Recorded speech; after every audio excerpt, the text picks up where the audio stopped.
ನಮಸ್ಕಾರ, ನೀವು ನೋಡ್ತಾ ಇದ್ದೀರಾ ಸ್ಪೀಡ್ ನ್ಯೂಸ್ ಕನ್ನಡ. ನಾನು ಸಂತೋಷ್ ಕಶ್ಯಪ್. ರಾಜ್ಯದಲ್ಲಿ ಪ್ರಮುಖವಾಗಿ ರಾಜಧಾನಿ ಬೆಂಗಳೂರಿನಲ್ಲಿ ನಿನ್ನೆ ಬಿರುಗಾಳಿ ಸಹಿತ ಅಬ್ಬರದ ಆಲಿಕಲ್ಲಿನ ಮಳೆಯಾಯಿತು. ಮೊದಲ ಮಳೆ ಅಂದರೆ ರಾಜ್ಯದಲ್ಲಿ ಬಿಸಿಲಿನ ತಾಪಮಾನ ಬೇಗ ಹೆಚ್ಚಾಗ್ತಾ ಇತ್ತು. ಎಲ್ಲರಿಗೂ ಕೂಡ ಮಳೆ ಬರಬೇಕು ಅನ್ನುವಂಥ ಆಸೆ ಇತ್ತು.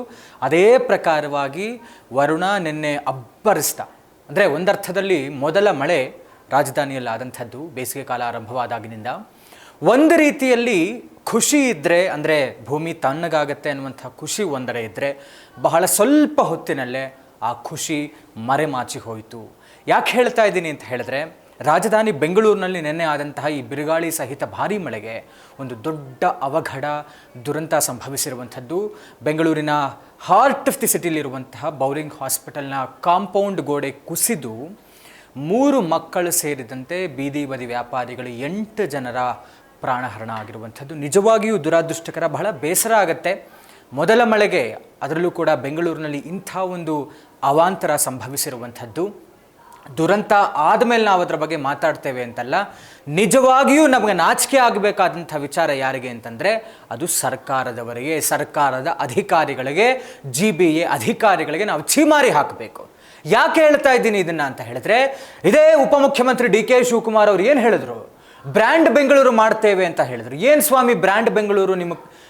ನಿಮ್ಮ ಯೋಗ್ಯತೆಗೆ ಬ್ರ್ಯಾಂಡ್ ಬೆಂಗಳೂರದು ಒಂದು ಬಾಯಲ್ಲಿ ಹೆಸರೇಳಕ್ಕಷ್ಟೇ ನಿಮಗೆ ಒಂದು ನಯಾ ಪೈಸೆ ಕೆಲಸ ಮಾಡಿಲ್ಲ ಬೆಂಗಳೂರಿನಲ್ಲಿ. ಯಾಕೆ ಇದನ್ನು ಮತ್ತೆ ಮತ್ತೆ ಮತ್ತೆ ಮತ್ತೆ ಹೇಳ್ತಾ ಇದ್ದೀವಿ ಅಂತಂದರೆ, ನಿಮಗೆ ಸ್ವಲ್ಪ ನಾನು ಹಿಂದೆ ವರ್ಷ ಏನಾಯಿತು ಅಂತ ಜ್ಞಾಪಕಿಸ್ತೇನೆ. ಇದೇ ಕಳೆದ ವರ್ಷವೂ ಕೂಡ ಮಳೆಗಾಲದಲ್ಲಿ ಬೆಂಗಳೂರಿನ ರಸ್ತೆಗಳ ಮತ್ತು ಚರಂಡಿಗಳ ಅವ್ಯವಸ್ಥೆ ಯಾವ ರೀತಿ ಇತ್ತು ಅಂತ ನಿಮಗೆಲ್ಲರಿಗೂ ಗೊತ್ತಿದೆ. ಕಳೆದ ಬಾರಿಯೂ ಕೂಡ ಇದೇ ಪರಿಸ್ಥಿತಿ ಆಗಿತ್ತು. ರಸ್ತೆಗಳು ತುಂಬ ಹೋಗಿದ್ವು, ಫ್ಲೈಓವರ್ಗಳು ಬ್ಲಾಕ್ ಆಗಿದ್ದವು, ಚೇಂಬರ್ಗಳು ಬ್ಲಾಕ್ ಆಗಿದ್ವು, ಮೋರಿ ಚರಂಡಿ ಸರಿಯಾಗಿರಲಿಲ್ಲ, ರಾಜಕಾಲುವೆ ತುಂಬ ಹರಿದು ರಸ್ತೆಗೆ ಬಂತು. ಇದೇ ಅವ್ಯವಸ್ಥೆಯನ್ನು ನೋಡಿದ್ವಿ. ಆವಾಗ ಹೇಳಿದ್ರು ಇದೇ ಸರ್ಕಾರದವರು, ಇದೇ ಉಪಮುಖ್ಯಮಂತ್ರಿಗಳು, ಇದನ್ನೆಲ್ಲ ಸರಿಪಡಿಸ್ತೇವೆ ಮತ್ತೆ ಸರಿಯಾಗುತ್ತೆ ಅಂತ. ಮಳೆಗಾಲವೇ ಅಲ್ಲ ಸ್ವಾಮಿ, ಇವಾಗ ಬರೀ ಬೇಸಿಗೆ ಕಾಲ. ಇನ್ನು ಮೊದಲ ಮಳೆ ಸುರಿದಿರುವಂಥದ್ದು. ಇಲ್ಲಿಂದ 3-4 ತಿಂಗಳು ಇನ್ನೂ ಮಳೆ ಬಂದೇ ಬರುತ್ತೆ. ಯಾವ ತಯಾರಿಯಲ್ಲೂ ಕೂಡ ಸರ್ಕಾರ ಇಲ್ಲ ಅಂತ ಹೇಳೋದಕ್ಕೆ ನಾಚಿಕೆ ಆಗುತ್ತೆ. ಯಾಕಂತ ಹೇಳಿದ್ರೆ, ಏನೂ ಅರಿಯದಂಥ ಮುಗ್ಧ ಜನರ 8 ಜನರ ಬಲಿಯಾಗಿರುವಂಥದ್ದು ಈ ಕಾಂಪೌಂಡ್ ಕುಸಿತದಿಂದ. ಕಾಂಪೌಂಡ್ ಕುಸಿಯುತ್ತೆ ಅಂತ ಯಾರು ಅಂದ್ಕೊಂಡಿರಲಿಲ್ಲ.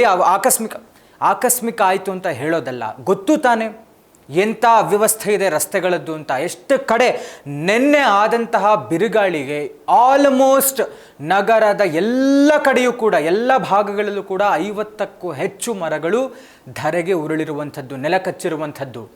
ಮರಗಳನ್ನು ಕಡಿಬೇಕಾಗತ್ತೆ, ಜಾಸ್ತಿ ಹಬ್ಬಿಕೊಂಡಿದ್ರೆ, ದೊಡ್ಡದಾಗಿ ಬೆಳೆದಿದ್ರೆ. ಆ ಕೆಲಸ ಮಾಡಿಲ್ಲ. ರಸ್ತೆಗಳಂತೂ ಕೇಳೋದೇ ಬೇಡ. ಗುಂಡಿಲ್ ರಸ್ತೆನೋ, ರಸ್ತೆಯಲ್ಲಿ ಗುಂಡಿಲೋ ಗೊತ್ತಿಲ್ಲ. ಮೋರಿಗಳ ಅವ್ಯವಸ್ಥೆ ಅಂತೂ ಕೇಳೋದೇ ಬೇಡ. ರಾಜಕಾಲುವೆ ಕನೆಕ್ಷನ್ಸ್ ಅಂತೂ ಇಲ್ಲವೇ ಇಲ್ಲ. ಎಂಥ ದರಿದ್ರ ವ್ಯವಸ್ಥೆ ನಿನ್ನೆ ಅಂತ ಹೇಳಿದ್ರೆ, ಬರೀ ಮಳೆ ಸುರಿದಂಥದ್ದು 2 ಗಂಟೆಗಳ ಕಾಲ. ಅಂಥದ್ದಕ್ಕೆ ಇಷ್ಟರ ಮಟ್ಟಿಗೆ ಒಂದು ಪರಿಣಾಮ ಬೀರಿದೆ. 8 ಜನರ, ಮುಗ್ಧ ಜನರ ಪ್ರಾಣಹರಣ ಆಗಿದೆ ಅಂತ ಹೇಳಿದ್ರೆ ನಿಜವಾಗಿಯೂ ಬೇಸರದ ಸಂಗತಿ. ಕೂಡಲೇ ಅಲ್ಲಿ ಅಗ್ನಿಶಾಮಕ ದಳದವರು, ಪೊಲೀಸ್ ಸಿಬ್ಬಂದಿ ಎಲ್ಲ ಹೋದರು. ಅವರನ್ನು ಅಂದರೆ ಕಾಂಪೌಂಡ್ ತೆರವುಗೊಳಿಸುವಂಥ ಕೆಲಸ ಮಾಡಿದ್ರು. ಖುದ್ದು ಆ ಜಾಗಕ್ಕೆ ಮುಖ್ಯಮಂತ್ರಿ ಸಿದ್ದರಾಮಯ್ಯನವರು ಹೋದರು. ಯಾಕೆ?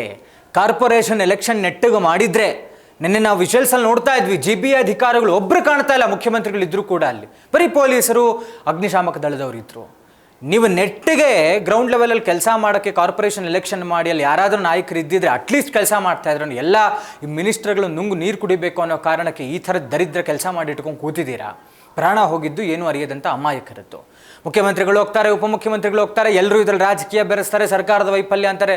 ಅಲ್ಟಿಮೇಟ್ಲಿ ನಿಮ್ಮ ಸರ್ಕಾರಗಳ ಕೆಸರೆರ ಚಾಟದ ಮಧ್ಯದಲ್ಲಿ ಪ್ರಾಣ ಹೋಗಿದ್ದು ಯಾರದು ಸ್ವಾಮಿ? ಅವ್ರ ಜೀವಕ್ಕೆ ಬೆಲೆ ಯಾರು ಕೊಡ್ತಾರೆ? ಹಾಗಾದ್ರೆ ನೀವೇನೋ ಹೌದು, ಮುಖ್ಯಮಂತ್ರಿಗಳು ಪರಿಹಾರ ಧನವನ್ನು ಘೋಷಣೆ ಮಾಡಿದ್ರು, ಪ್ರಧಾನಮಂತ್ರಿಗಳು ಕೂಡ ಘೋಷಣೆ ಮಾಡಿದ್ರು. ಈ ಮಧ್ಯೆ ಮುಖ್ಯಮಂತ್ರಿಗಳು ಹೇಳ್ತಾರಂತೆ ಯಾವ್ದಾವುದು ಹಳೆ ಬಿಲ್ಡಿಂಗ್ಗಳೇನಿದ್ದಾವೆ ಹಾಸ್ಪಿಟಲ್, ಅದರದ್ದೆಲ್ಲರದ್ದು ಕೂಡ ಒಂದು ರೀತಿಯಲ್ಲಿ ಕ್ರಾಸ್ ಚೆಕ್ ಮಾಡಿ ಯಾವ ವ್ಯವಸ್ಥೆಯಲ್ಲಿದ್ದಾವೆ ಕಾಂಪೌಂಡ್ಗಳು, ಗೋಡೆಗಳು ಅಂತ ಬೇರೆ ಆದೇಶವನ್ನು ಹೊರಡಿಸಿದ್ದಾರಂತೆ. ಅದೇನು ಹೇಳ್ತಾರಲ್ಲ, ಎಲ್ಲ ಆದಮೇಲೆ ಏನೋ ಮಾಡೋಕ್ಕೆ ಹೋಗ್ತಾರೆ ಅಂತ. ಆ ಥರದ ಒಂದು ಅವ್ಯವಸ್ಥೆ ಈ ಕಾಂಗ್ರೆಸ್ ಸರ್ಕಾರದ್ದು. ಒಟ್ಟಾರೆ ಮುಗ್ಧ ಜೀವಗಳಂತೂ ಬಲಿಯಾಗಿರುವುದಂತೂ ಹೌದು. ನಿಜವಾಗೂ ದುರಾದೃಷ್ಟಕರ ಮತ್ತು ಬೇಸರದ ಸಂಗತಿ. ಇದಾಗಿತ್ತು ಇವತ್ತಿನ ವಿಶೇಷ. ನೋಡ್ತಾರೆ ಸ್ಪೀಡ್ ನ್ಯೂಸ್ ಕನ್ನಡ. ಸುದ್ದಿ ನಿಮ್ಮದು, ವೇಗ ನಮ್ಮದು.